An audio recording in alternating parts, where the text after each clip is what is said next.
Well, hello, everyone. Thank you so much for joining me. Really do appreciate your time. Tonight, we're talking about Jack and Lilly Sullivan, who vanished from their Pictou County, Nova Scotia home on May 2nd, 2025. Since then, there has been no sighting or confirmation of Jack and Lilly.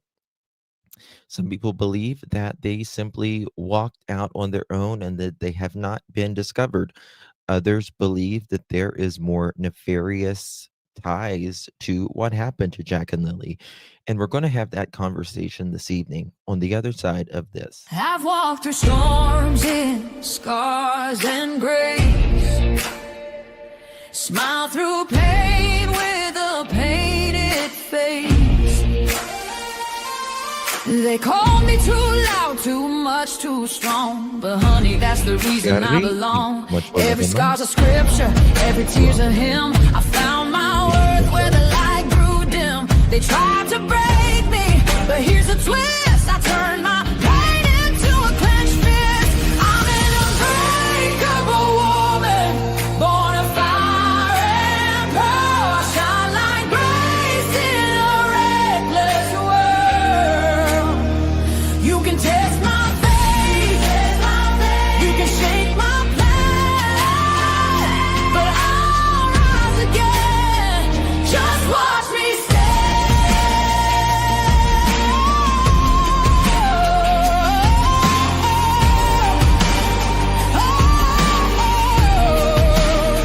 I've been whispered about and written off, judged by the gloss, not the cause. But God don't build weak hearts from gold. He made me fierce and he made me bold. I bend, I pray, I roar, I rise with mascara, tears and battle cries. Don't need your crown, I forge my own. From ashes, honey, I build my throne. I'm an unbreakable soul, dressed in truth and pearl. The fire don't scare me, it lights my world. You can doubt my voice, but you'll hear my name. I'm holy and hood, and I'm done with shame. For everyone called too much, too loud, too real. You're not to anything. You're exactly what power looks like. I'm an unbreakable soul, through the fight and flame. My scars are stories, my strength, my faith. Faith in my heart, fire in my curls, forever divine.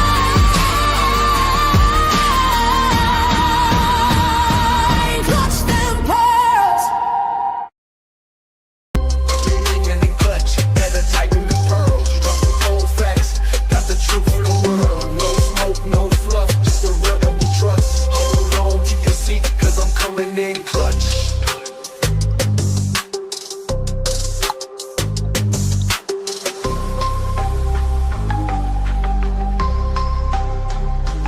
Coming in clutch.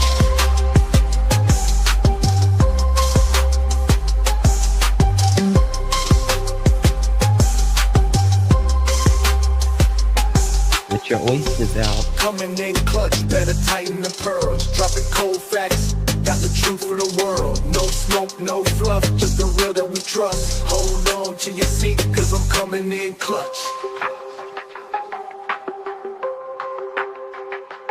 Coming in clutch.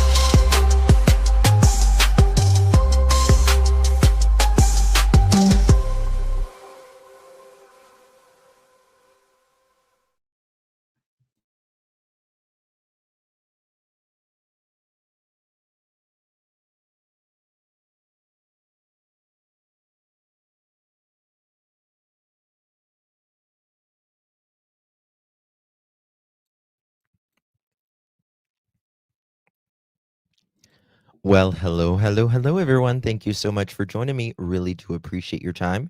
Could have chosen to be anywhere on YouTube. You have a lot of options, anywhere on the internet, anywhere in the world, and you chose to be right here. I know your time is very valuable, and I do appreciate you spending some time with me.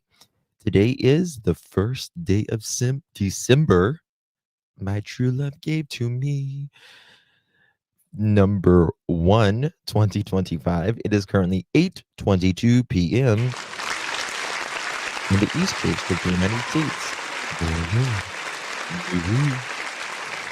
Hello, hello, my beautiful pearls. Thank you all so much for joining me.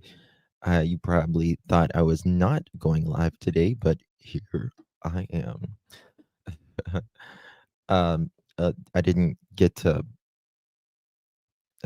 do my live streams too far in advance today, but we have a live stream now, and then we have a live stream at 10 p.m. tonight as well, on Rebecca K. Parks. And you want to talk about something crazy? That it is nuts. It is nuts that Rebecca was found deceased and her baby is missing. And there was 2 more arrested last night. And it's gonna be something. It's gonna be something. Hello, Wolfie. Good to see you. Brandy and Indy, Lolo, Sherry, Pam, Kelly, Sherry, Robini, Daily. Good to see you, honey. How you doing, Daily? How's your treatments, baby? Brandy and Indy, Susan, PGH, Angel of Light, Marie. Good to see you. Body moving. Hello, Leslie, Cupid and Real. Always Mohawk. Mom, Sassy Cat, My Hound Dog, Tina Log, Lolo. How you doing?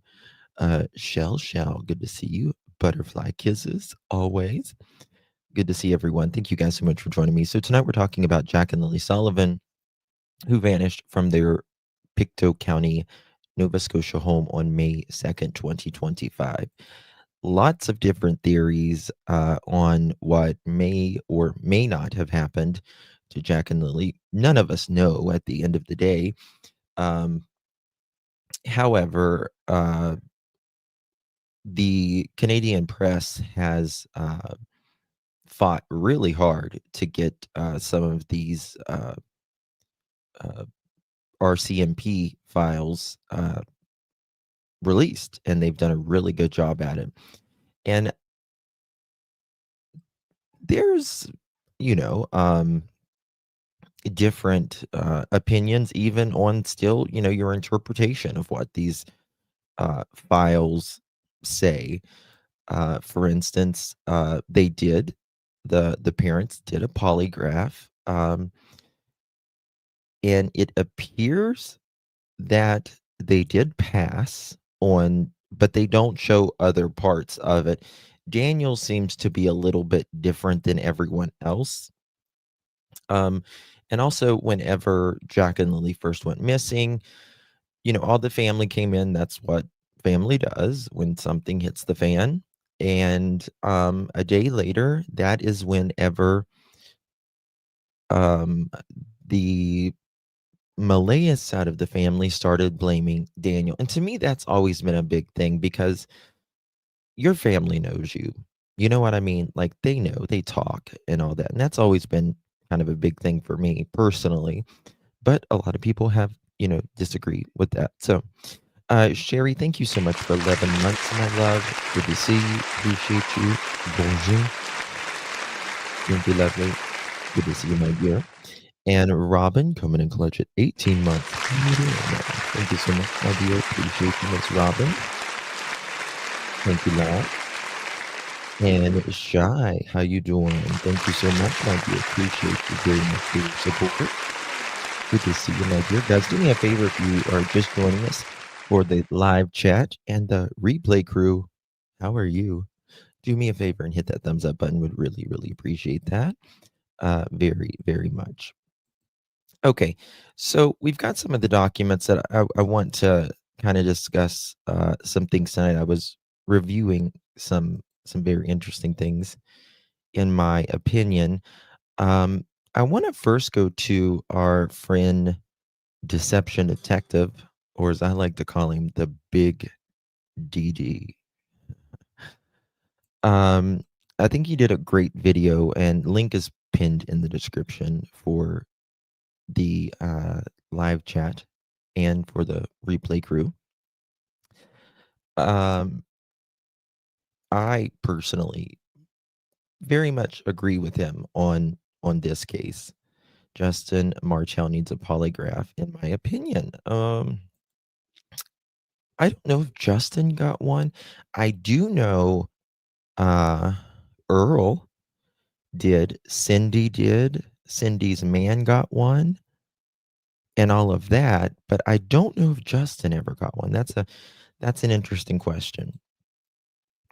Tina, how you doing, ma'am? Thank you so much. Appreciate you very much. Welcome to the Pearl family. Really do appreciate you, my dear. Thank you, beloved. Y'all welcome. Tina Kent, US 8KX, coming in clutch. How you doing, girl? Thank you so much. Appreciate you. And Robin, thank you so much, dear. Appreciate you. Hey, Justin Love. What you do? What do I do? Me. How you doing, Robin? Thank you so much, Annie. Appreciate you very much. Cody also took a polygraph. Yes, Cody did take a polygraph. They now listen, Cody, they told Cody flat out after a few days of looking into him that they weren't looking toward his way anymore. They've not said that toward anybody else. But Cody wasn't in their life for so long either. So there's that. Cody wasn't in life for a few years, I think. So I don't really think there wasn't there was a lot of people looking toward Cody, but they were wasting their time, in my opinion. So there's that. I want to go to our friend Deception Detective because he did a little video on what the interview with DT and Daniel, right? And I thought it was great personally. So here we go. Let's get it going. How about that? Let's see. Okay. Here we go. Credit goes to our friend and yours. They changed it up here. I don't want the timer. Okay. Deception Detective link is provided in the description. And we love the Deception Detective. I think you guys know that Deception Detective and help me out, Mohawk. Who else do I follow? Deception Detective. God, my God, my mind sometimes, guys, from Limes, it gets me. Deception Detective, and it's on the end of my tongue.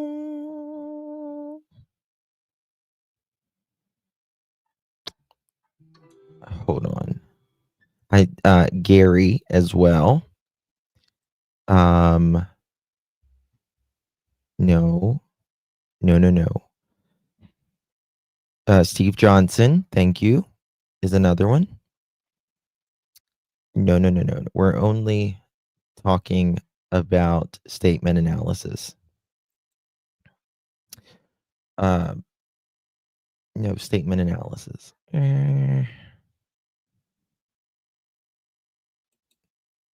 Yes, thank you, Brandon.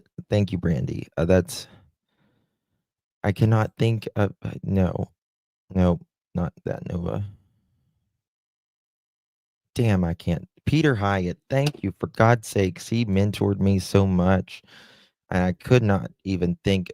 Ugh, it's so embarrassing. No, I don't follow behavioral panel at all. At all. Like in the least, to be honest with you.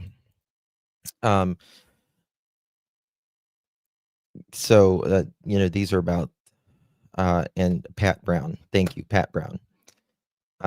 These are, in my opinion, the best as far as I'm concerned of behavioral analysis, because they're not afraid to say what they say.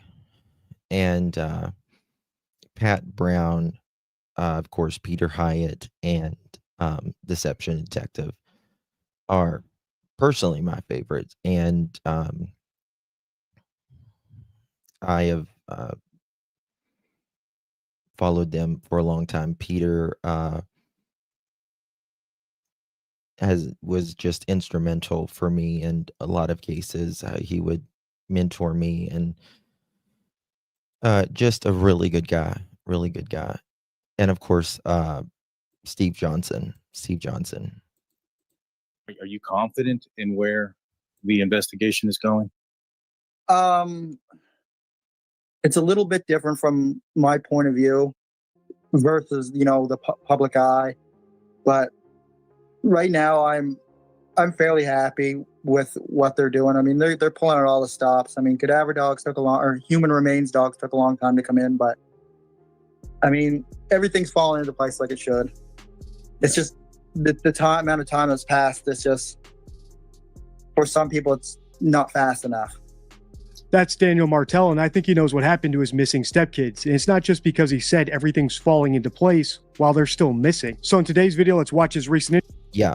And just to be clear, in my opinion, I believe, just my opinion, I want to make it very clear. Opinions are not facts, but I believe, in my personal opinion, that Daniel Martell knows a hell of a lot more to what happened to Jack and Lily. I've not been secretive about that. In fact, I believe he's been the biggest liar and most inconsistent in his story, probably out of any case I have ever covered. And that says a lot. It's rare that you will see someone say one thing and then the next day completely say the exact opposite of what he said the day before, the week before. His mother, Junkyard Janie, she is doing the same thing now, saying things like, no, I never said that I was out in the yard, raking and moving rocks and all of this. Never said that. Well, we can certainly pull it up in your interview on the Drunk Turkey show and count all the lies. I've only seen part of this because I wanted to react to it with all of you. So let's dive in. What's up, everybody? Welcome back to the DT show. We got an excellent show planned out for you guys tonight. Tonight, I'll be interviewing Daniel Martell, the stepfather for Jack and Lilly Sullivan, the two missing. Daniel Martell, I want you guys to hit the like button, hit the subscribe button. Daniel Martell, the stepfather for Lily and Jack. Welcome, Daniel. How are you doing, my man? How's it going? I'm still staying strong there, Daniel. I mean, every day is a new day. Before we get too deep, I just want to thank Drunk Turkey for doing this interview and giving me permission to react to it. I'll link his channel down below. I've personally asked Daniel multiple times for an interview, but he's never accepted. And to be fair, I think the reason why is pretty simple. My name is Deception Detective, and he's a liar. Daniel will not interview with someone that would actually ask a fucking follow-up question. He would not interview with Deception Detective. He won't interview with me, someone that has some interviewing, respectfully, interviewing skills, and can read through his bullshit. It's insane. It's insane. It's just insane. I'm in training right now with statement analysis, and I can nail his fins to the damn floor. So he knows better. Daniel knows better. Someone that would literally pull receipts in front of him and say, well, Daniel, you said this on May 4th, 2025, and August 5th, 2025, you said this. Could you explain? And there's just some things that he could not explain away.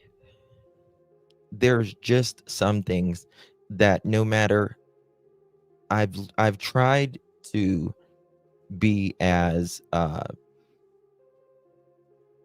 non-biased with certain things that he has said, and you just can't, because it's the complete opposite.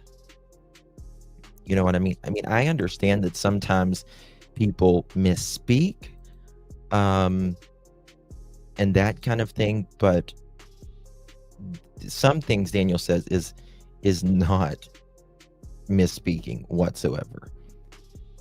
Thank you so much, Tina. Really do appreciate you. Going through Justin withdrawals, granddaughter and family was visiting. Hey, Tina. Thank you so much, my dear. Appreciate you very, very much. Thank you so much for your support. And Miss Sarah, thank you so much for gifting a pearl necklace, my dear. Really, really do appreciate you. If you received that pearl necklace, make sure you give our Sarah a big, big thank you. I'm going to get me some deception detective cards. I'm going to buy me some deception detective cards just because they're deception detective cards, and I love them. In today's video, I'll point out plenty of examples of it. But just in case you're new here, just because I think someone's a liar, it doesn't mean I think they're a murderer. If you binge watch my entire series about this case, you'll already know what I think happened. If not, don't worry. They're about to get into that, and I'll explain it the next time I pause. Welcome to the show, Daniel Martel, the stepfather for Lilly and Jack. Welcome, Daniel. How are you doing, my man? How's it going? I'm still staying strong there, Daniel. I mean, every day is a new day. Yeah, no, I hear you. I know there's been some activity recently. There's been some dogs in the area. They've been doing some searches. I know that that has been on your property. They looked at your property. So I know that there's still movement in the case. Right now, are you confident in where the investigation is going? It's a little bit different from my point of view versus, the public eye. But right now, I'm fairly happy with what they're doing. I mean, they're pulling out all the stops. I mean, cadaver dogs took a long, or human remains dogs took a long time to come in, but I mean, everything's falling into place like it should. I don't think I would never be happy. I mean, personally, your kids at this point of this interview, it had been 6 months. 6 months is half of a year without your children and no answers. And to also, for people, I mean, I would never say that Daniel or anybody for that matter unalived their children, but I do believe, in my opinion, that he knows more. But there are people that have flat out blamed Daniel for unaliving his stepchildren, and that wouldn't be sufficient with me. I'd be like, mother chicken, let's get on it. Let's find my stepchildren so we can ensure that, number one, that they're okay, and that people can get a grip for once and know what really happened. So it wouldn't be fast enough for me personally. It's just the amount of time that's passed. It's just, for some people, it's not fast enough. Yeah, no, I understand. It's a sad situation. Jack and Lilly went missing in May. I couldn't imagine how you guys were feeling in the moment of having kids missing, and then somewhat like the entire world turning against you. How has that been for you guys? Has it kind of calmed down as things gotten worse here recently? No, Daniel, it never calms down. Some of those Facebook groups, they're absolutely relentless every day. At the time of this interview, Daniel's kids had been missing for months. They disappeared in May 2025. But notice how he's not impatient about it. The police are moving too slow for other people, presumably you and I. And this inappropriate level of patience and kindness to the police, as well as the general public, notice how he's frustrated that even those pesky Facebook groups just aren't as big as fans, is known as ingratiation. It's such a reliable indicator of someone trying to get away with something that it's a card in the deception deck. And what do I think Daniel's trying to get away with? Well, here's my theory from one of my earlier videos in this series. If you've binged all my videos about this case, you'll know I've thought since day one that Lilly and Jack probably suffered an accident, in that their mom and her boyfriend, Daniel Martel, covered it up because of some sort of tentative guilt. For instance, because of the nature of the accident, they didn't report it because they knew.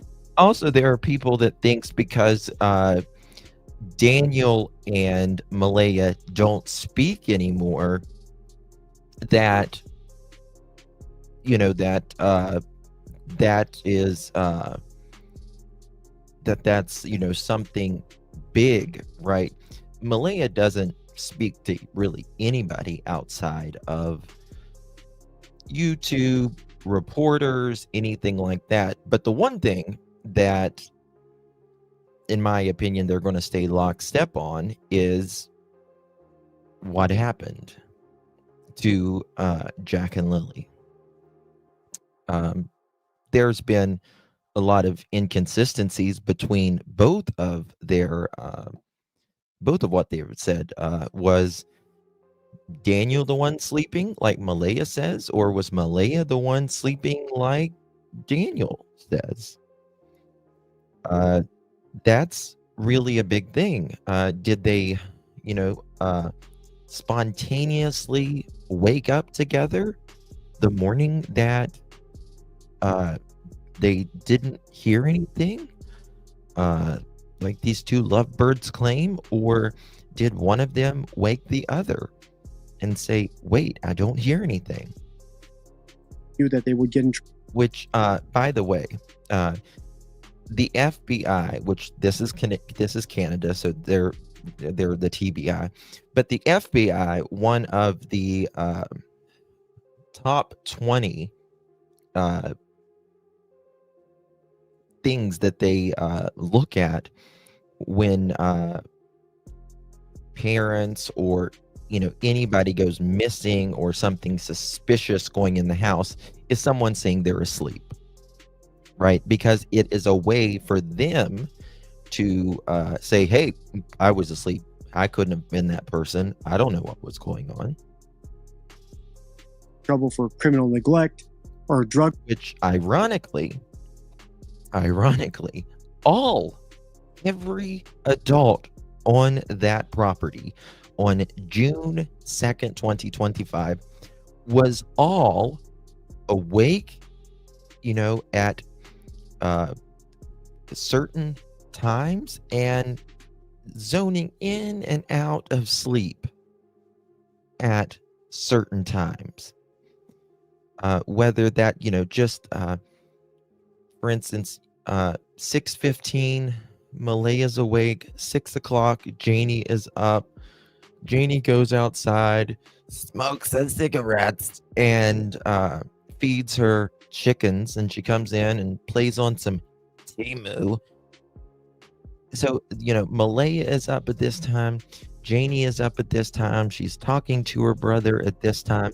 And then she happens to lay back down. So does Malaya, after they've all been asleep for, roughly 10 or 11 hours. And they're just zoning in and out of sleep. I mean, if I was nodding in and out of sleep that much for that amount of time that they said that they were doing, I would just get the hell up. Possession, or maybe even signs of abuse on the kids' bodies if they reported it. There were multiple opportunities for an accident to befall these little kids. The trailer was cluttered, there were holes in the floor, there was probably exposed wood and nails everywhere. But even more disturbing is this description of Jack as being smaller than his peers, because that could be a result of malnutrition, which is a consequence of neglect. But even if it's not, and Jack was just small for his age, and even if Jack and Lilly were exceptionally small for their age, in my opinion. I can't even, they were, and by the way, if you watched my live stream yesterday, where I was showing you the top 15, 20 things of a child going missing, one is the children being smaller for their age, right? Another one is CPS.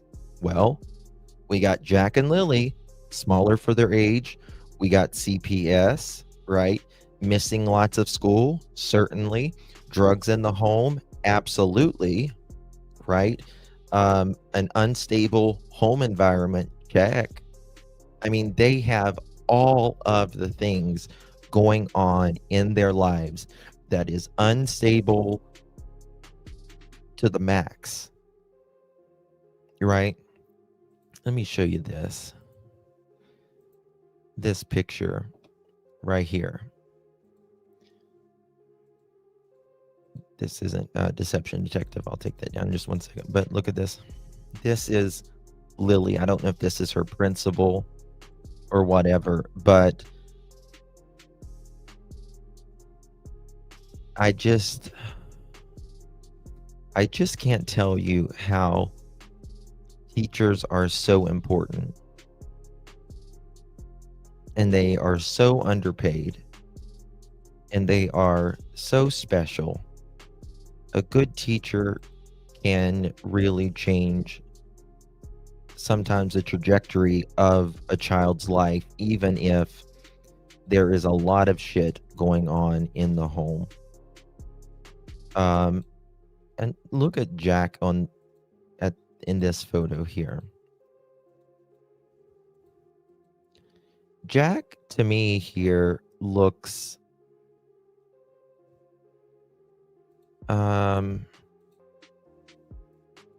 he looks I don't know the word I'm trying to find right now, to be honest with you, but he looks I don't want to, it's not scared, but he looks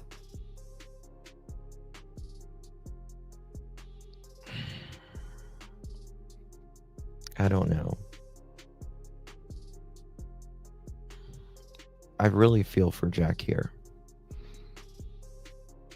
You know how like there are kids nervous, uncertain, but you know how there are kids that come from abusive homes, or they don't get they're not used to getting attention and love, and it's almost like they're shell shocked. You know what I mean? That's the feeling I get right here, that Jack just didn't get it. And we know that Daniel, oh my God, that makes me want to cry. I fucking can't. Made Jack's life hell more than any. Yes, Lady Gracious. God, that makes me want to cry. Piece of shit. If the trailer itself wasn't as decrepit as it's described, that still wouldn't explain their mother Malaya's reticence in her one interview she did the day they were reported missing, or her silence ever since. As I often say on the channel, pleading the fifth in a missing child case is basically as good as a confession. Absolutely. It damn sure is. What's up? Thank you so much, my dear, for 9 months. Really to appreciate that. Right, what resonates with me, Daniel says it wasn't Mom, Malaya, or me did anything, but no mention of Justin, in my opinion. Yeah, I mean, a lot of people's really suspicious of Justin. I believe Justin might know more, but I don't believe Justin is the cause of whatever happened. And that's because, unlike any other sort of crime, if you plead the fifth when your kid is out there missing, you're hurting your own interests. Yes. And again, going back over what the FBI says whenever your children are missing, not doing interviews, not being proactive in your missing child's case. Why would a mother just completely shut down to not be proactive in any way? You know what I'm saying? Like, if you're a parent, you can't keep still whenever something is going on with your kid. It doesn't matter if they're sick, if they got hurt, you're moving around, going everywhere, doing everything. And that's not what Malaya does. That's not what Malaya does. but you want to find your kid, speaking up is worth the risk if you're innocent. But if you're guilty, your lawyer will definitely tell you not to speak up because there's no upside. So that's the gist. Yes, that's exactly right. Right. If you know more or are involved in any way, shape, or form, the best thing you can do is just be judged on being quiet publicly, because what happens publicly of what you say, what you don't say publicly, can't go against you in the court later. If you are indeed in the courts later, you can just be judged by the court of public opinion. But if you're out here yapping like Daniel has been, well, that can and certainly will, your public statements will be used against you later. So Melez, if she knows anything or is involved in any way, she's the more intelligent one. To my theory, a death by accident or neglect, even with a cover-up, is still infinitely more likely than something like a first-degree murder or a stranger abduction. And as I pointed out in that video, there were plenty of opportunities for a fatal accident on that property, as well as signs of potential neglect, some of which are coming up now. So, let's back up. Let's go and start from the beginning. The kids missed school before their disappearance. A lot of people were looking at that in a suspicious manner.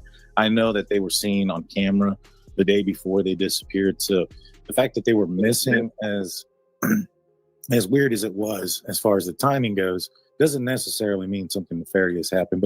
But tell us, why weren't they in class?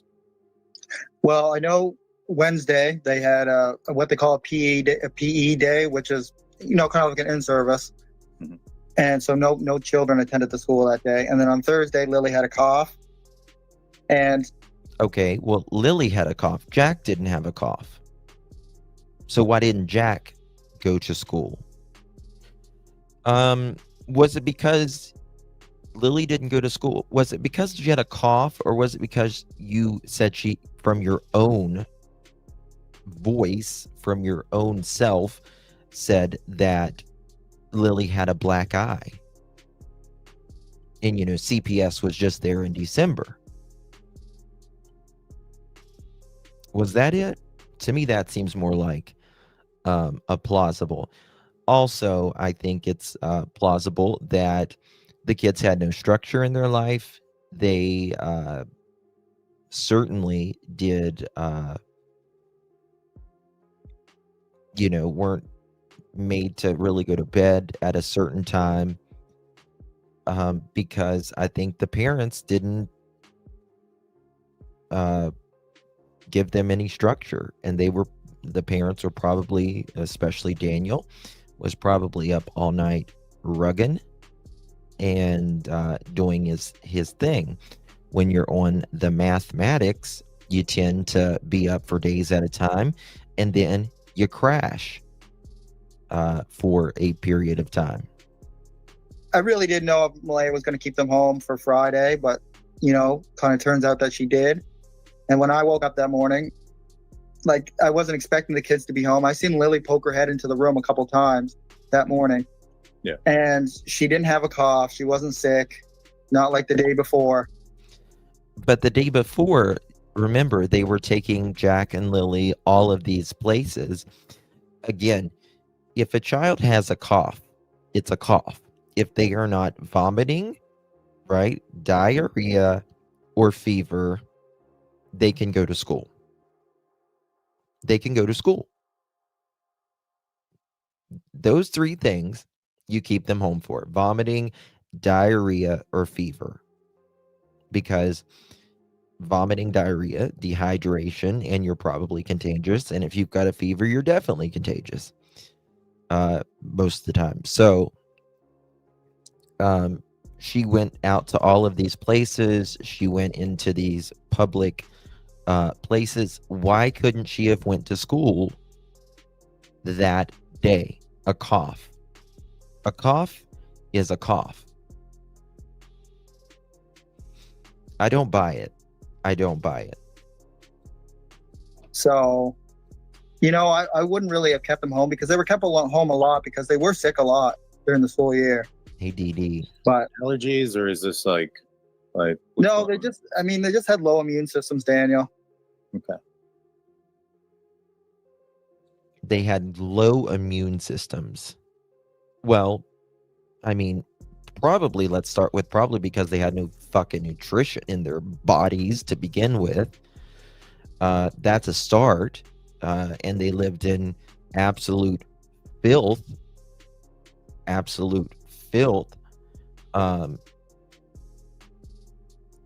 you know, they go to school. Yeah, kids can get sick, but a cough, again, is not anything you keep a child home for. And if it is you keep them home for, then you take them to the doctor. These children missed over 40 some days of school. 40 some days of school. That is nearly a third of the year. Think about that.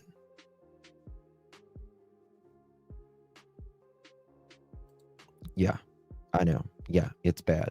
It's bad. And I don't see how some people just don't see it. It's beyond. I mean, for like the first, I don't know, like 11 weeks of school, they were sick each week. Not they brought home COVID and stuff like that. Well, but you can't expect a kid to be perfectly healthy when they're hanging out with, you know, other children, right? Right, and you can't expect a kid to be perfectly healthy when you have, you know, a crackhead in the house and a bunch of filth. That's a problem, right? I mean, if you've got the rugs in the house, not too good, and you got trash everywhere, and rats and bugs and all of this, and you're washing their clothes every 6 weeks. I mean, what do you expect? You know, when the Rona was going on, if you go like down to my basement, there's like a door, and then there's my washroom, and my washroom has a shower in it. And I used to make everyone go in, wash themselves, take off their clothes, and throw it right there in the washer when the Rona was going around, because we carry stuff on our clothes, right? You're washing their clothes every 6 weeks, whether they need to or not, right? So it's just beyond. Yeah, no, that makes sense. Listen, nobody's perfect. None of us are freaking perfect, right? Life happens to all of us. And it's easier, I understand, to point out this and this and this and this and this. But damn, try a little. Just freaking try. Give some effort, man. These are your kids. And so it sounds like she was pretty bad the day before she went missing on Thursday. Yeah, she did have a cough, but I was never expecting Malaya to keep them home for both days.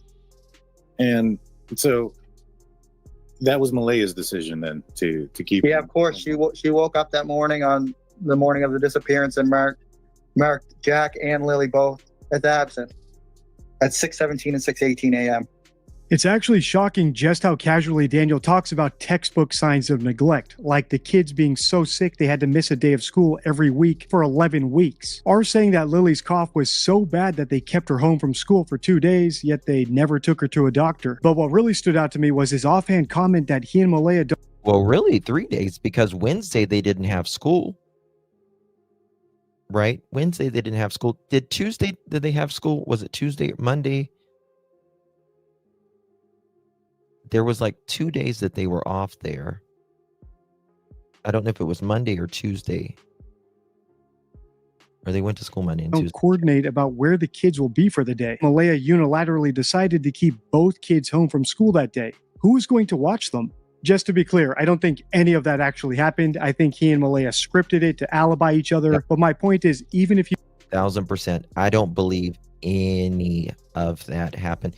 nothing that they are saying that morning, in my opinion, happened. Everything, in my opinion, happened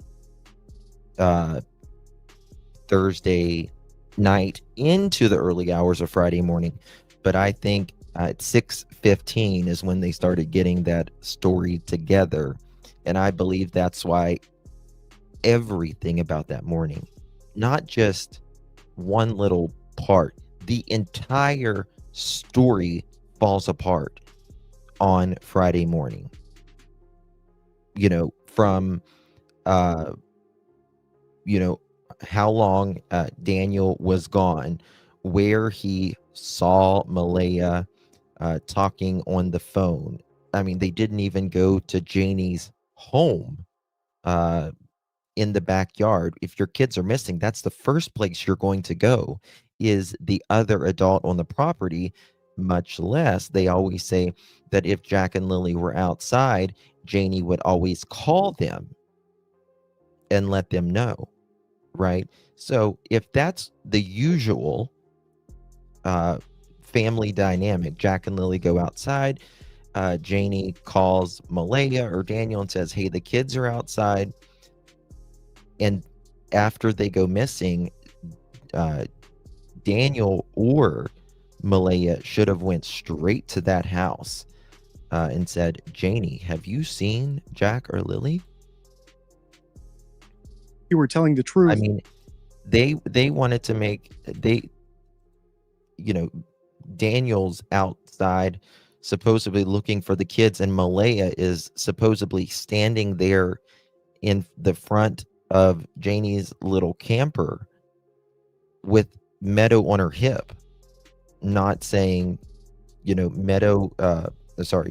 Malaya is not knocking on Janie's door saying, have you seen Jack or Lily, my children who are missing right now?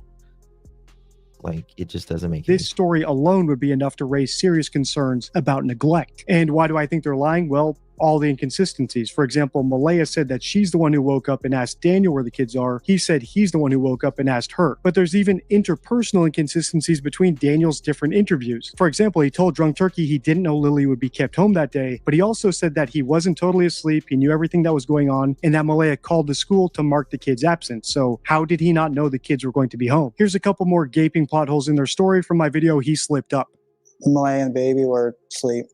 Well, who doesn't, how does, like, you talk to your spouse about, are you keeping the kids home the next day or whatever as well? Lily came in multiple times. I was not in deep sleep by any means. And then about 20 minutes passed, and then... He wasn't in deep sleep by any means. But Malaya says he was asleep and she woke him up. And Daniel says Malaya was asleep, he woke her up. And then Daniel also says they woke up at the same time. When I woke up, Malaya was right beside me. She was still asleep. And I said, I don't hear Lily and Jack. I ran up in the woods to the kids. They have cabins up in the woods, which only took me like 30 seconds. I came right back down. She was on the phone with the RCMP. There are a ton of problems with this story, so let's go through them one by one. First, as I already pointed out, it directly contradicts Malaya's version of events, which is typical of co-conspirators reciting a scripted story.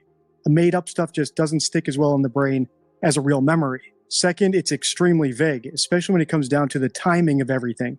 For instance, he said that most lies have an anchor. There's nothing to anchor here because it didn't happen. And so it's harder for it to stick, like DD said. So they have nothing. That's why it falls Lily apart. came into the room multiple times, and then suddenly he's saying 20 minutes later he woke up. He woke up 20 minutes after what exactly? Third, the story just isn't reasonable, which is one of the criteria from the Assessing Stories card in my deception deck. If his story is true, Malaya called the police before they'd even checked the backyard to see if the kids were out there. Remember, he said that they noticed the kids were being quiet. He immediately went outside for 30 seconds, and when he came back, she was already calling the police. Finally, the tone of the story itself is off, another criteria from my Assessing Stories card. So, first of all, I don't see, like, okay, what about, okay, so the day before in the documents, Malaya says Jack and Lily wake up, they go straight to their room, both of them, straight to their room, right? Kids, we do things by habit every single day.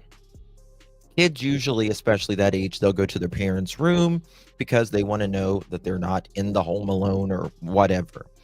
Or they want something to eat, they're ready to start their day, whatever. I don't see Lily just, first of all, poking her head in the room or just going in the room and not saying anything, not doing anything. Like, why would she just continue to do that? After 30 seconds of searching, she called the police. That didn't strike me as the helicopter parent type. Yeah, exactly. And by that, I mean Daniel's main objective here is to alibi Malaya. He made a point of telling us that he wasn't totally asleep and that she was definitely sleeping next to him when he woke up and she couldn't have crept off. But if his story's true, he can't be 100% sure about that. And what about these contradictions? Is he not concerned that her story doesn't match his? He doesn't even seem to be concerned that a kidnapper might have taken the kids or the kid's biological dad who's still out there somewhere. His sole objective, it seems, is to alibi himself and Malaya. I mean, if you're asleep, you don't know what somebody's doing. You do not know. And if your spouse would start saying something to the effect of, no, I woke you up, you didn't wake me up, right? You would question, like, what the hell's wrong with you? You know what happened. I know what happened. Why are you saying that? That would raise an alarm bell. Even if you trusted them to the nth degree, you would wonder, why the hell are you saying that? Right? But that's not what's happening here. So that's why. As I always say on the channel, lying is hard enough. Add in two people who have to align their stories and it becomes almost impossible. All right, let's keep watching because the best or the worst is yet to come. And so the last time that they're seen is on camera the day before. What happened the night after they're seen on camera? What was that night like? The night they were seen on camera, they were seen on Thursday. They were seen at Dollarama. And then we went to Acropole. You know, we got some food and then brought it home. When we got home, it was a little bit before 4 o'clock. And I went outside and helped Mom work on the fence. It took me a little while to find all my tools and stuff. But then, you know, after I got my drill and everything else, and I helped Mom work on the fence for quite a few hours until it was just coming on to dark. And then after it was dark, I came back inside. What I remember, the kids were sleeping. But when you're looking back in time, Daniel, it's hard to, you know, kind of remember everything. And it should not be hard to remember the last day that you potentially see your children on the planet. I've got a memory of a goldfish and I have limes that sometimes I can't get out the next word, and I certainly can't remember certain things sometimes. And I can remember the day my father died at 11 years old. I can remember everything about that day. I can remember when my mother died, and both were very unexpected as well. So let me tell you something. You can remember things like that. And let me tell you something. Even if you can't, you're going to make yourself remember something. You're going to get in line real quick, because that memory can mean something huge about finding your children. Huge. And I think he's also trying to manipulate, Daniel's trying to manipulate Daniel here by saying his name. You know, when you're going over those things, Daniel, save it.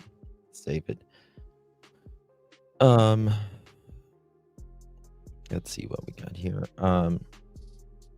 When to get food, brought food home, who ate it when? Correct. Yeah, I mean, The thing is, in the RCMP document, the RCMP agent says that Daniel is confusing Wednesday and Thursday. No, he's conveniently placing things that happened Wednesday into Thursday because he doesn't want to talk about Thursday, which he makes very clear. He says the RCMP cadaver dog detectives clearly told him that he was not wanting to talk about Thursday, and he's so manipulative.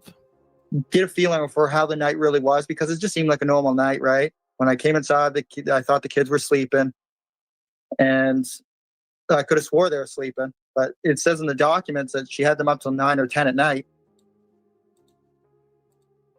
You could have swore they were sleeping? You know whether your kids were sleeping or not. So this is very interesting to me, this part, because Daniel says he goes in about dark, right? What time is dark in May there, that time of year? 8 o'clock, right? We're in May. May and June is about the longest days of the year. It's about 8 o'clock or so. And she says that the kids were up and didn't go to bed till 9 or 10 o'clock. And Daniel says, well, I thought they were asleep. Something happened right there in that time frame, in my opinion, because there's a lot of confusion of whether the kids are asleep or not, right? You know whether the kids were asleep or not. You know, something happened between 8:30 and midnight. I will bet anything. I would bet the farm on it. I don't remember them being up that late, so I'll tell you that. What, you looking at your phone or your watch? You don't remember? If you live in a little trailer, and Jack and Lily are loud. Any children that age are loud. They run from one end of the house to the other. You don't remember? I mean, where the hell were you? And what the hell were you on if you don't remember? If you don't remember something like that, you have to be out of your head. Watch it what time it was every Yeah. time. I mean, I got a watch on my arm the whole time, and I never look at it, man. I'm always grabbing for my phone. You know, it's not uncommon unless you're like something specifically happens and you look at the time at that specific time. You know, I know. No, that is absolutely uncommon. That is 100% uncommon.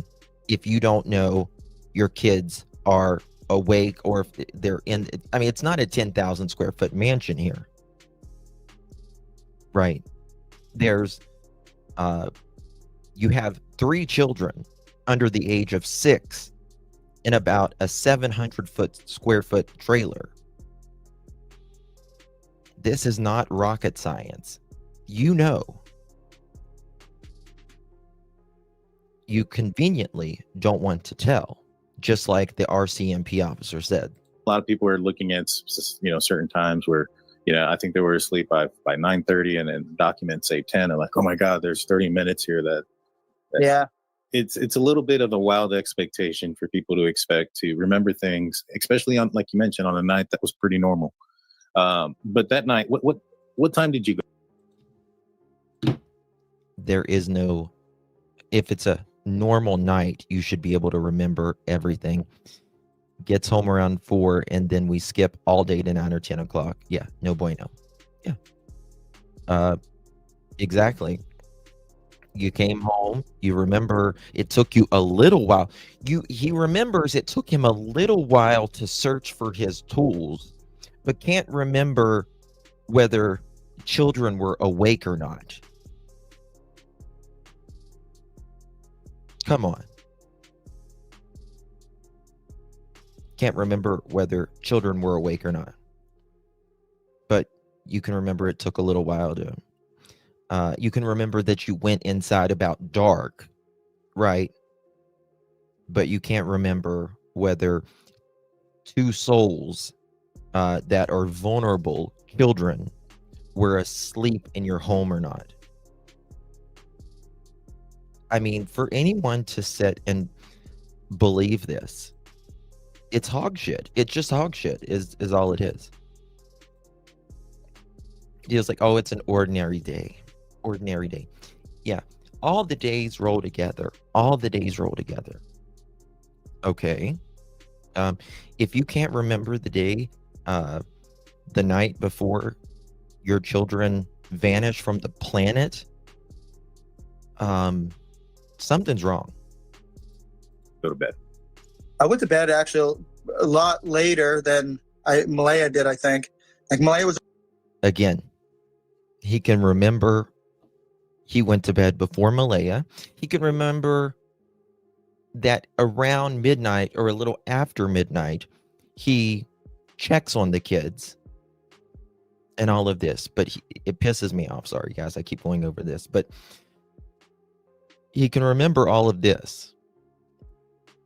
But he can't remember the children. You know, the whole reason we're here. Already asleep when I came into bed. I remember flicking on the light for the kids at 12 at night, or a little bit after 12, so a little bit after midnight, and both of the kids were fast asleep under the covers. So, but I never get a chance to see what clothing they were wearing because the blankets were up on them, right? Did you see the backpack? I don't remember the backpack, the strawberry backpack, but that was always in Lily's room, right? Okay. Like that was. Remembers the blankets were over them. Very specific. Oh. That was always in Lily's room. Like she never took it out of there, right? That was her backpack it wasn't a school backpack. I know a lot of people think that, but she actually had a pink LOL doll, like for school, and that was her. And the backpack she ended up taking was the one that we bought for when she took to her grandmother's, right?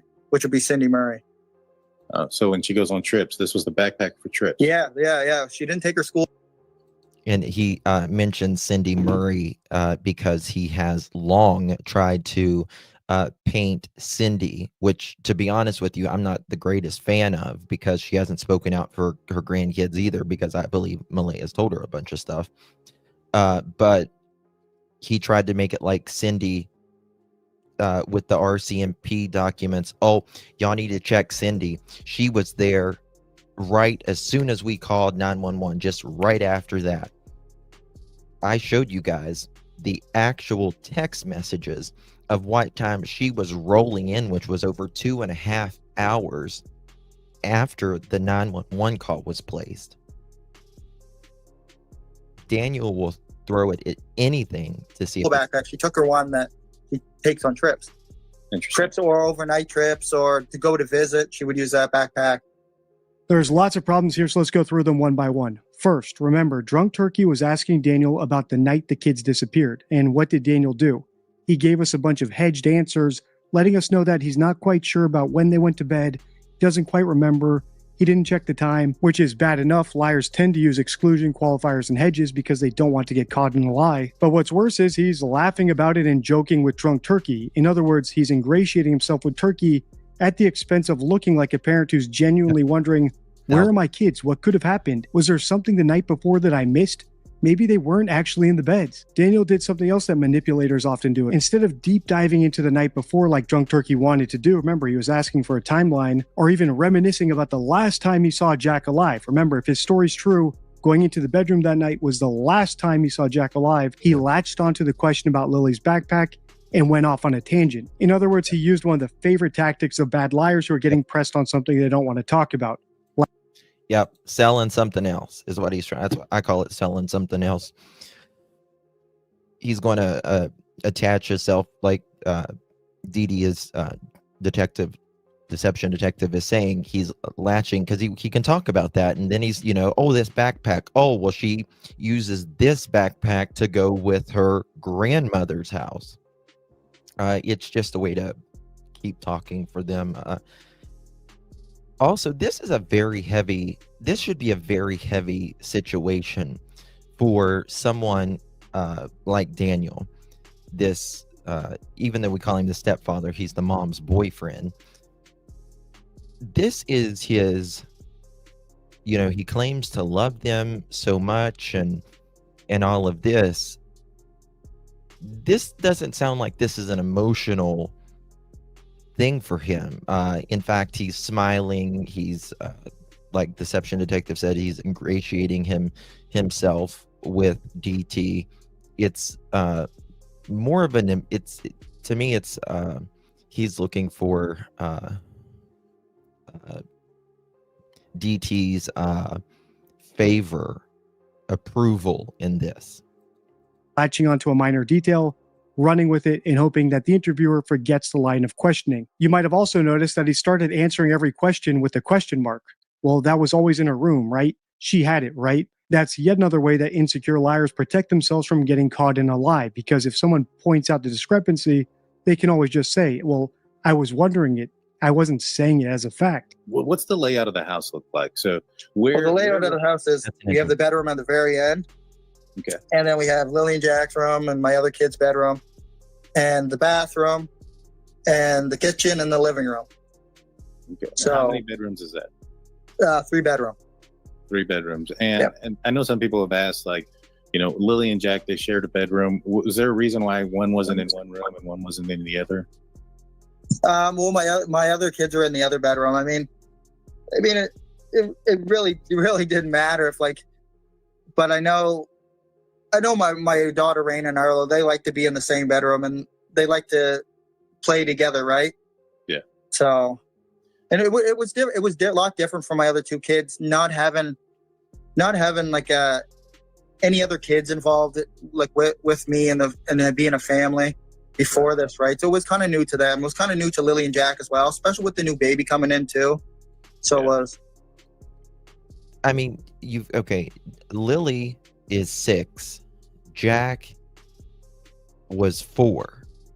Malaya and Daniel had been together 3 years, right? Close to 3 years. Jack was a year.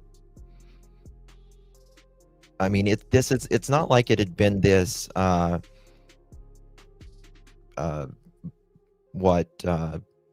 months that they've been known each other. And to me, it would have been it would have seemed more pertinent, I guess, that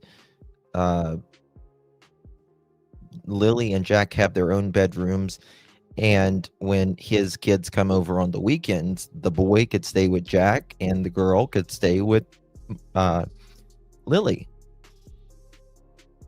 But instead, they made this 10-foot by 9-foot bedroom, and they put doors on each.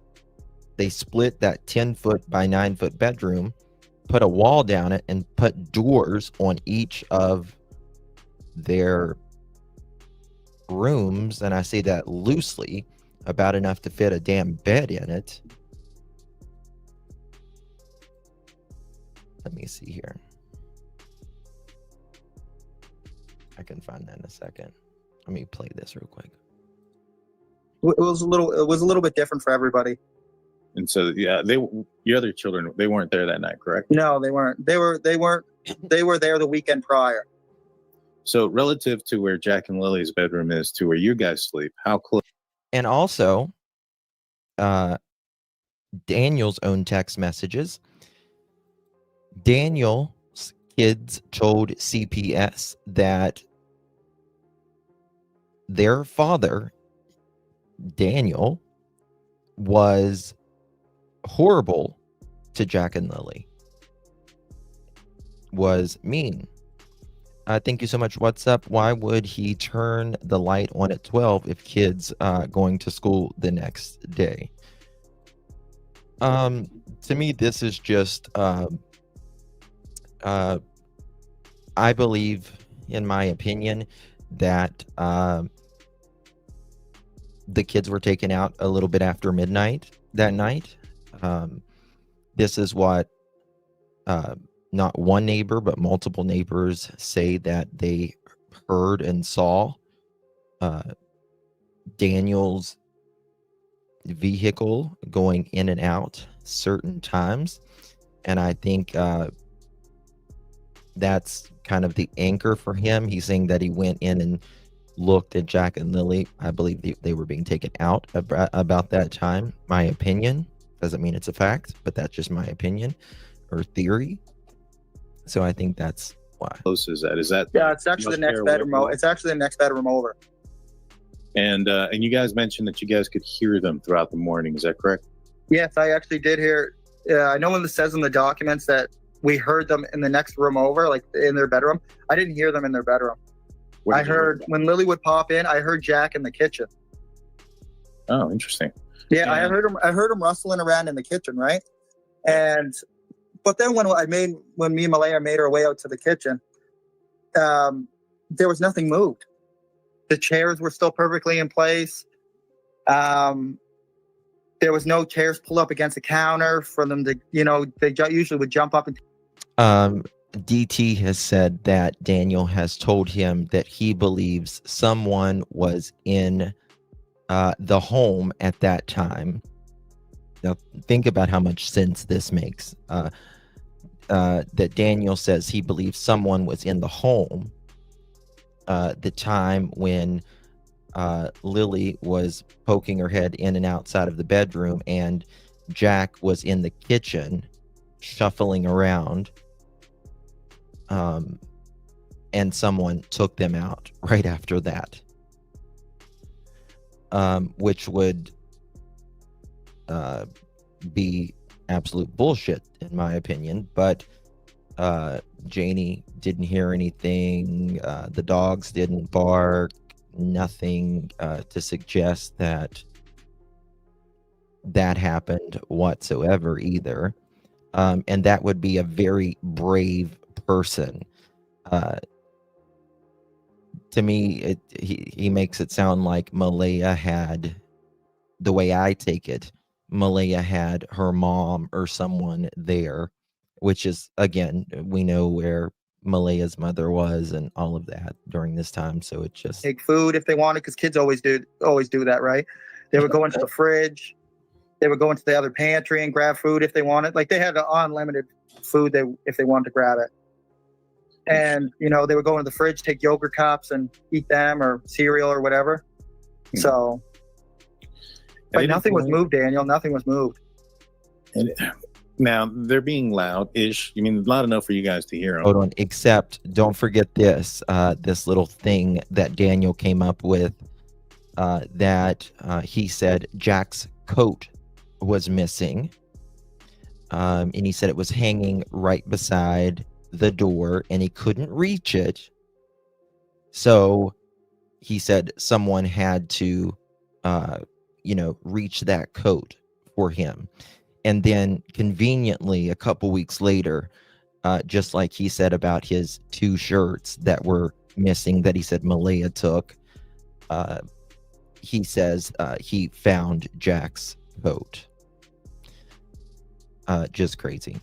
Guys, do me a favor. If you're just joining us, please hit that thumbs up button. We'd greatly appreciate it. Very, very much. Your other daughter, Meadow, she was there though, right? Yeah, she was actually laying beside me with Malaya. Did you guys ever, or did Malaya ever tell the kids to be quiet? Were they ever waking up Meadow at any point with their noise?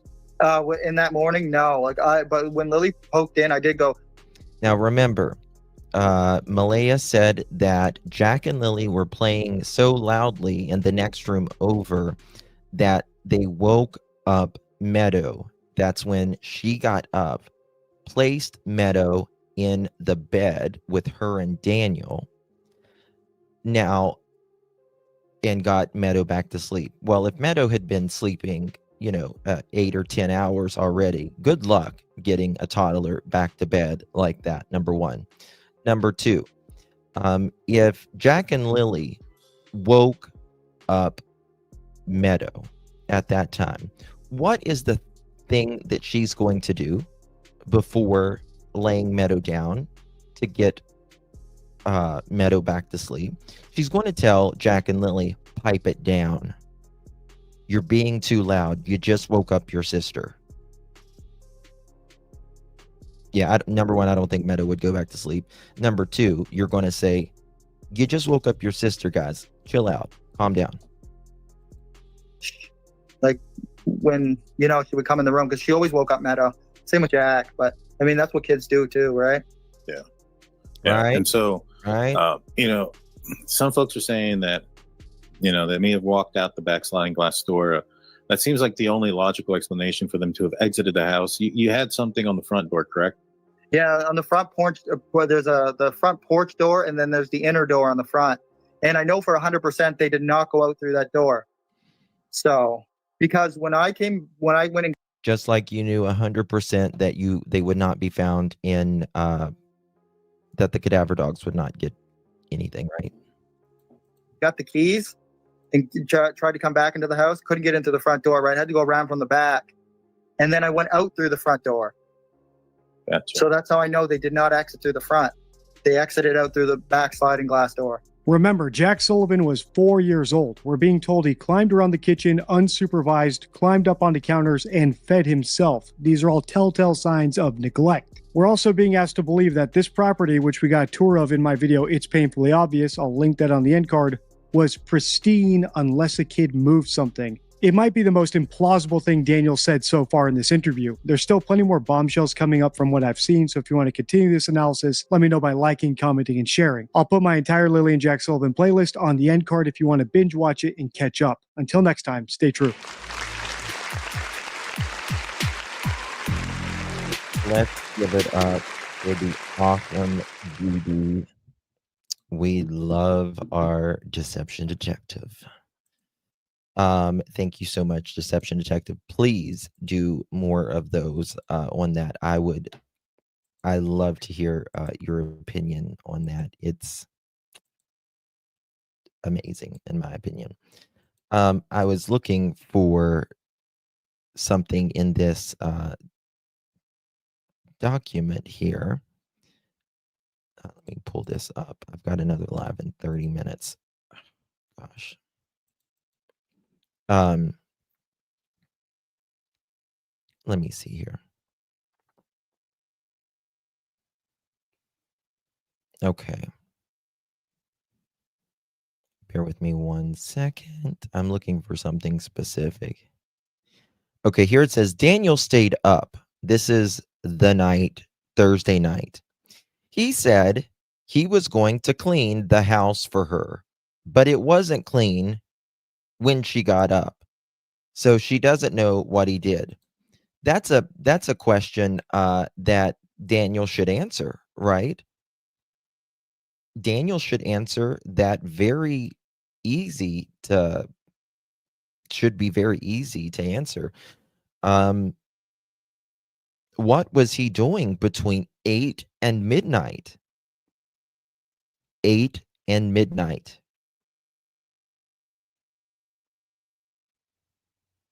Because Malaya is supposedly asleep at, a little after 10. So are the kids. So what was Daniel? He wasn't cleaning. And he says it's just an ordinary night. Right? But that's why they want not cleaning a house that Malaya cleaned earlier that day. Yeah, they, like I said, Daphne, they're always talking about cleaning, and their idea of cleaning is different from mine, that I gotta say. And it continues right here. Daniel stayed up. He said he was going to clean the house, but it wasn't clean when she got up. So she doesn't know what he did. Normally, he did little projects around the house at night and fix things.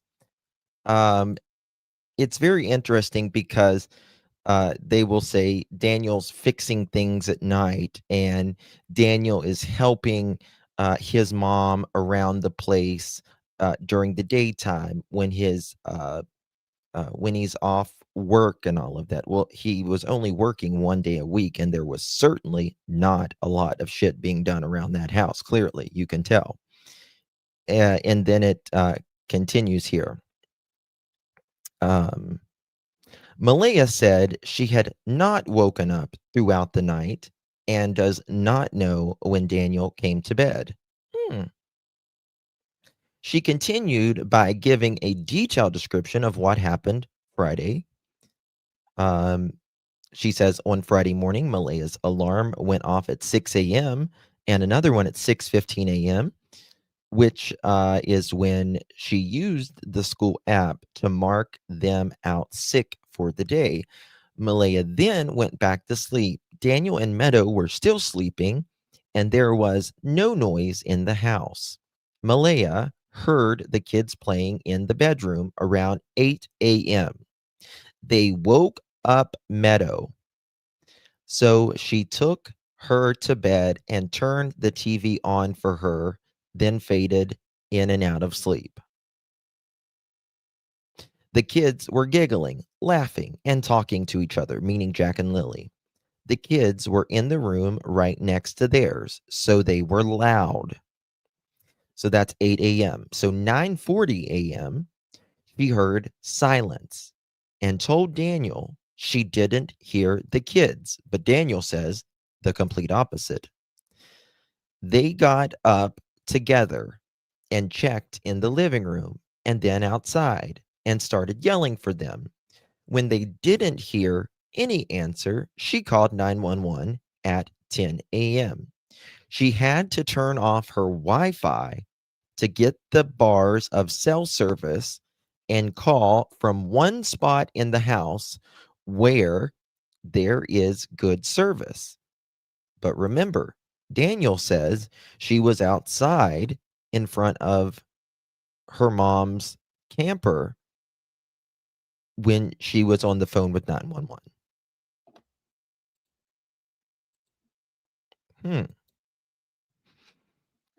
But Malaya saying that she has to turn off her Wi-Fi and stand in a corner of the trailer to call 911. Okay. Where was I? She had to turn off the Wi-Fi to get the okay. Daniel walked around yelling for them to see if they would get a reply, and eventually took her Nissan Pathfinder. Well, they called it 10:01. Police were there by 10:20, right? Eventually. And this is the time where Daniel says he is going at the culverts, looking in culverts, going down the dirt roads, going up to water in his waist in these few short minutes. Janie was also out looking for them. She had the baby. She had the baby, so she could not look, meaning Malaya. Malaya said she did not think the kids had changed their clothes from the night before, and Lily's backpack was gone, so she assumed she had it with her. She described it as a corduroy cream collared backpack with strawberries on it. Lily and Jack's boots were gone. Lily was wearing a size 13 rainbow pink boot, and Jack was wearing a 10 blue dinosaur boot. Regarding their normal routine, she said the following. She clarified on regular mornings with the kids when the kids go to school. She wakes up at 6:15 and gets the kids ready, fed, and their teeth brushed before having them out on the bus at 7:28. The bus stops in their driveway. Okay. 1 second. Because I'm not really, I'm interested in that morning about Daniel's story, but most of that, in my opinion, is made up. I want to talk about the night before. And there's a few different accounts to it. Janie says she does not believe the kids are in the woods. Okay.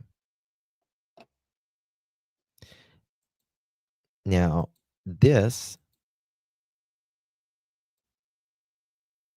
is what Daniel says when the RCMP was pushing him. I want to show you this right here. 1 second. Remembered that day until Friday.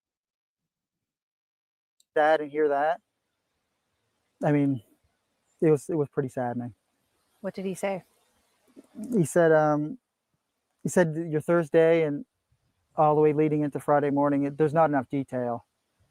And I said to him that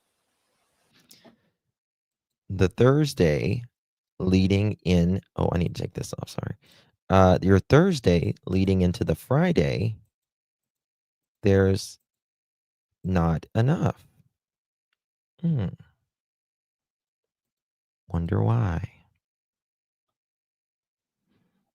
Hold on, guys. I'm trying to fix. They switch this thing around, and there we go. Oops. Nope. There we go. Okay. Thursday was just an ordinary day until I woke up on Friday morning. And that's when like life changed. There was nothing like life changing on Thursday. Mimi, thank you so much, my dear. Really, really do appreciate that. We received one of those pearl necklaces. Make sure you thank our dear Mimi. Thank you so much for your support, my dear. Yep. I got it, Sassy. Thank you so much. He gets very defensive here. Of course. Yes. Thank you so much for your support, Mimi. Guys, please hit that thumbs up button. Greatly appreciate it. It was a normal day.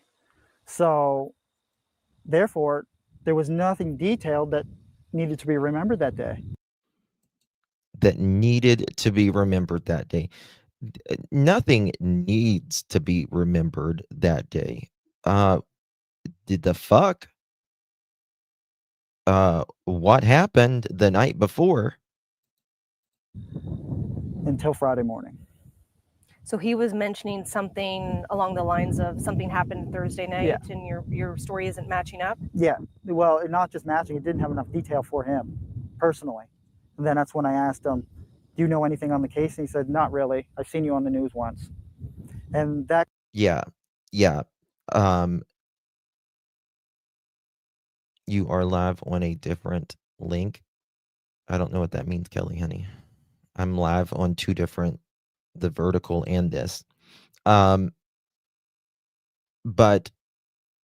he says the RCMP officer two officers who they flew in specifically said that to assign them to go to Daniels, that they don't know anything about the case, that the RCMP officer said, no, I don't really know much about this. I know it does. I got it, guys. Kind of alarmed me or, shocking, because you're having somebody that's trying to get you to admit to something and they don't know any details. So therefore, my Thursday didn't have any details. Your knowledge of the case didn't have any details. So Daniel, you are so manipulating. It's like, if I show you mine, will you show me yours? That's what you're sounding like. I mean, honestly, you're an idiot for saying that these people are working hard to look for Jack and Lilly. And I don't even know what to say, to be honest. I just want to cuss him, to be quite honest. You shouldn't try to force something on me without knowing any of the background. Look how uncomfortable he is right there. He knows he's lying through the crack of his ass. Why don't you, for all he's asking is what happened, Daniel. It should be very nonchalant, right? If nothing happened Thursday evening, okay, when you came back in, did you take a shower? Probably not. Did you wash clothes? Definitely not. Did you take Malaya's phone and try to allegedly strangle her like she alleges before? Maybe. Did you give Jack hell that evening? Did you cuss your mom? Did you kick your dog? Did you play hopscotch? Did you jump rope? Did you call your math dealer? Like, if nothing happened, just say what you did that evening. Did he make any accusations at you? Yeah, he did. He said that Thursday didn't have enough details, and we think you did something to the kids Thursday night. Bam. So he's saying this RCMP officer who says he knows hardly nothing about this case, but he was sent here from across the country to be in Jack and Lily's case specialty, is accusing Daniel of doing something to the kids, but yet he knows nothing about it. Daniel says he knows nothing about this case. We think you did something to the kids Thursday night, says the RCMP officer, according to Daniel. But I know nothing about it.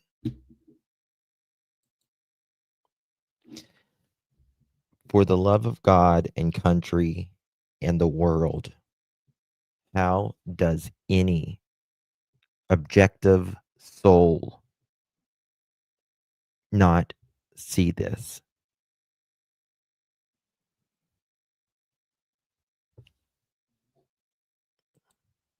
And I asked him, like, what are you talking about? Like, I just ran through whole Thursday and Wednesday with you. Like, we just spent the last 20 minutes talking. And there's not enough detail because I thought it was an ordinary day. In the end, like, cadaver dogs were there. They went through, and the story continues.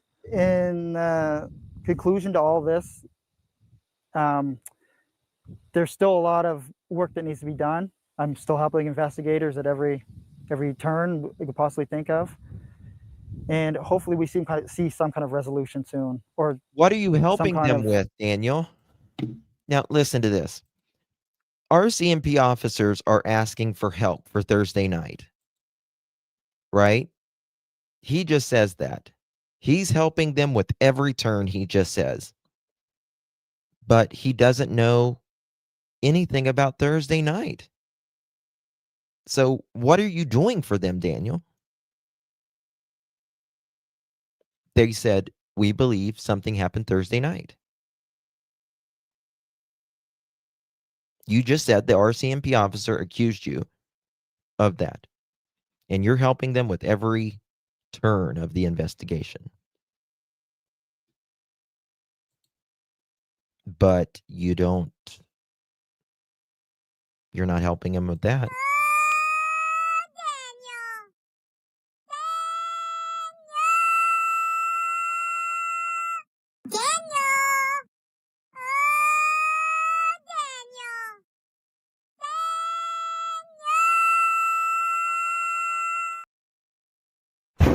RCMP, open up. I'm telling you this, ma'am. Outcome that's positive. How's that communication in your relationship with RCMP now, 5 months later, and then given that interaction a few weeks ago? At this point, I go to them. They don't ever come to me. It's just like I have to contact them. I have to go to them. Because the reason they're not coming to you, you're not helping them. So they're going to figure it out on their own. And it's been like that for a little while now because I've given them so many leads and there's only so much I can do. I was told not to pursue any leads. So I'm not the one who's going to be going out there investigating. Why do you pursue leads? Because you're still out there talking to people and finding out new details. By pursuing leads, I mean, if I have a lead, I don't track it down in person. But yeah, like I'm still open to talk to the public. I have no fake accounts. I don't have any. He just lied to your face there because we proved that this mother chicken has fake accounts because he thought he was in his Daniel account one day, but he writes as if he's Daniel and then he deletes it. But we got screenshots of that. So nobody asked you about this, Daniel. You volunteered. I need to screenshot this look right here, by the way, so we can do a little AI photo. That's perfect. Save. Coming to a screenshot near you. Thing that would be not under my name. Like, I go fully into every comment with my name present. So I have nothing to hide. People are free to message me whenever, and people are free to discuss anything they want with me. Any angle, any perspective that they have, I'm open to it. And I will pass it along to investigators if it's a solid perspective. Every tip matters. All 800 and almost 900 of them matter. Do you find that engaging helps for you? Stop it. Get some help. It doesn't help me mentally, that's for sure, but I still do it. I'm basically desensitized to all judgment at this point. So if anybody has anything, you can just come to me, or go to Major Crimes. You can go to your local police department. They'll pass along tips The or Superman Crime Stoppers. shell. Because this whole situation has drug on for way too long, and it's absolutely Super destroying genie. everyone involved. So what does this tell you now that the cadaver dogs were in, they didn't find anything? Do you think, like, the part on the woods, do you think that's case closed? It should be case closed. It should have been case closed from the very start. Because with the amount of It should have been case closed from the very start.